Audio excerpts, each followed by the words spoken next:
مدتها میدان پابجی خاموش بود. دشمنان خیال کردند که اسطوره خاموش شده است، اما آنها فراموش کردند که افسانه ها هیچ وقت نمی میرند. بعد از ماه‌ها سکوت، دوباره صدای اسنایپ در کوه‌ها و دشت‌های پابجی پیچید. نامی که روزگاری لرزه به جان همه می‌انداخت و تمام یوتیوبرها و تیک تاکرهای خارجی رو شکست داده و هیچ وقت پرچم افغانستان رو پایین نیاورده دوباره برگشت.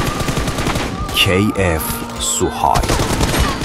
او فقط یک بازیکن نیست، او سایه‌ای است که هیچ کس توان دیدنش را ندارد.